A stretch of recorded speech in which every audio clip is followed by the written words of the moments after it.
Yo, what's up mga ka-erap? Nandito na naman tayo, idol. Another content. Siguro maguluhan kayo, no? Ano-ano man itong content ni Paring Nels. Idol, ganito. Inutusan ako ng asawa ko mag-deliver. So, akala ko kung ilang sako lang. Alright?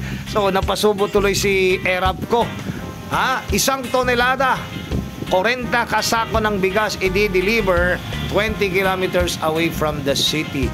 So sa tingin nyo, may magagawa ako. Kaya sabi ko, i-content ko na lang ito. Ipakita ko sa inyo, gaano ba katibay ang strada kahit 14 anyos na po siya. Stay around, tingnan natin kung masurvive kami. Woo! Woo!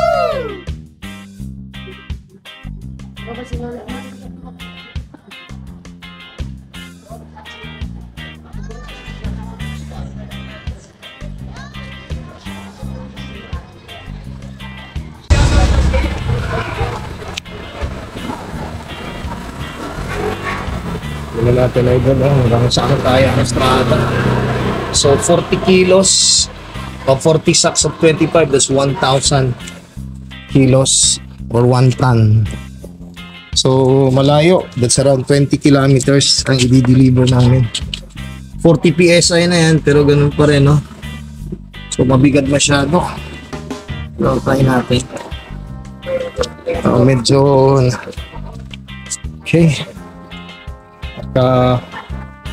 Tawag nito.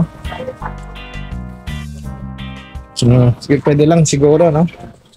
Hanggahanan lang natin. Kaya pala 1,000, no? 1,000 kilo. So here we go, try natin, idol, ha? Try lang, no? Inshallah, na makayanan yung estrada natin. Okay, so kaya dyan, mga kahirap. Subukan nila ba ng 1,000 kilos. Pero base sa mata, nasa 945 lang. So, sobra ako ng 55 kilos sa idol. Subukan lang natin. Focus na ba? Ano lang?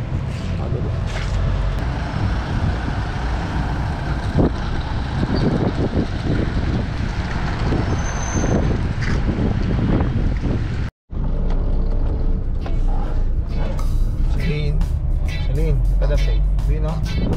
Salin. Look at the boat.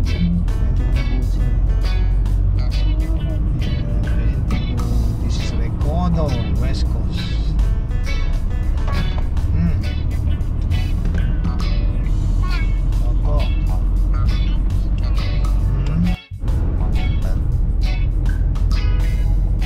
Yo, what's up? Takbong chubby lang tayo, idol, no? But this time, we stop to double check. Kasi feeling ko yung cowling niya, parang nagbubuka na, idol, no? Kaya dahan-dahan ko talaga ang pinapatakbo ko nga para at least safe tayo at makakarating sa ating paroroonan. Alright!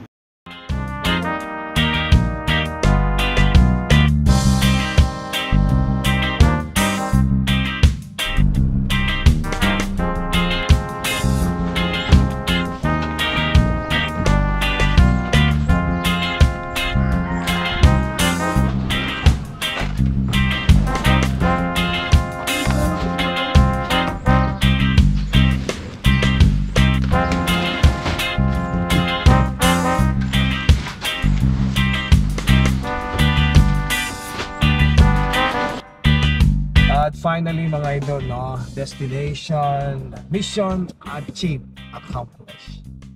Medyo kinakabahan ako, idol, kasi yung cowling niya buka ata yun. Pero sige lang, wala naman. Pero sa totoo lang, yung 1,000 kilos masyado na talaga mabigat para sa strada. Wala siyang puwersa, no? At yung kanina, small humps lang, nahirapan ako. Pero alhamdulillah, at least nakapag-serve naman tayo. Alright, so till my next vlog, be blessed everyone. Woo! Shout out kay Homer Balbon aka si Migul. Woohoo!